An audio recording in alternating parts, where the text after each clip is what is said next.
Oke, buat kamu yang lagi pusing sama skripsi, sini merapat sebentar. Kita bakal bahas tuntas gimana caranya bikin kerangka teori yang kuat banget. Udah siap? Yuk langsung aja. Nah, pasti relates banget kan sama gambar ini? Topik udah di tangan, semangat udah membara, giliran masuk bab 2 langsung ngeblank. Bingung banget gimana caranya nyusun semua teori itu. Tenang-tenang, kamu nggak sendirian kok. Oke, sebelum kita ngomongin caranya, kita harus paham dulu kenapa sih ini penting banget. Gini deh, bayangin kerangka teori itu kayak fondasi rumah. Kalau fondasinya aja nggak kokoh, kira-kira bangunannya bakal gimana? Ya, ini dia jawabannya. Kerangka yang lemah itu bisa bikin seluruh argumen deskripsi kamu jadi goyah. Nggak meyakinkan sama sekali. Ingat ya, ini tuh bukan cuma soal ngumpulin teori terus ditempel-tempel gitu aja. Tapi soal membangun argumen yang solid dari A sampai Z. Oke. Sekarang kita masuk ke intinya nih. Gimana dong cara bangun fondasi yang kokoh itu? Tenang aja, prosesnya bisa kita pecah jadi beberapa langkah yang logis dan gampang banget buat diikutin. Nah, ini dia 3 langkah simpelnya. Pertama, kamu harus tahu dulu masalah penelitianmu itu apa sih? Mesti jelas banget. Misalnya nih, topiknya dampak media sosial ke kecemasan remaja.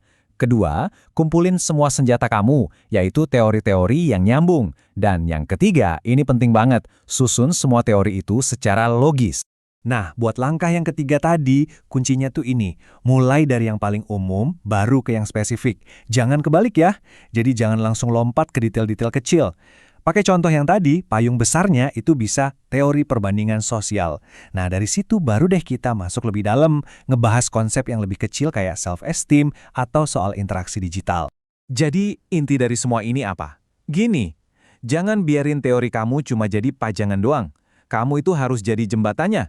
Kamu harus bisa jelasin gimana sih teori perbandingan sosial itu bisa ngejelasin kenapa remaja jadi cemas pas lihat postingan temennya di medsos. Nah, itu dia koneksinya. Dan lihat deh, ini gambaran yang pas banget. Di sebelah kiri, itu cuma daftar doang kan? Teori A, teori B, nggak nyambung. Tapi lihat yang di sebelah kanan, semuanya terhubung. Teorinya dipakai buat ngejelasin gimana perbandingan di medsos itu ngaruh ke self-esteem yang akhirnya bisa bikin cemas. Kelihatan kan bedanya? Mana skripsi yang asal jadi, mana yang beneran berbobot. Terus, kalau kamu ngikutin semua langkah ini dengan benar, hasilnya apa? Wah, untungnya banyak banget. Bukan cuma buat nilai akhir, tapi yang paling penting buat kamu sendiri pas lagi ngerjainnya. Percaya deh. Dengan kerangka yang kokoh dan kuat, kamu tuh kayak punya peta yang jelas banget. Jadi pas nulis bab-bab berikutnya, kamu nggak bakal tersesat atau bingung mau nulis apa lagi. Kenapa? Karena fondasinya udah bener dari awal.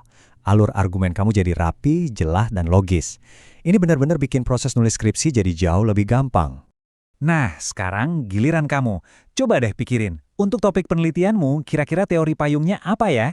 Terus, teori-teori kecil apa yang bisa menopang di bawahnya? Coba deh mulai dari sana. Semangat ya membangun argumenmu.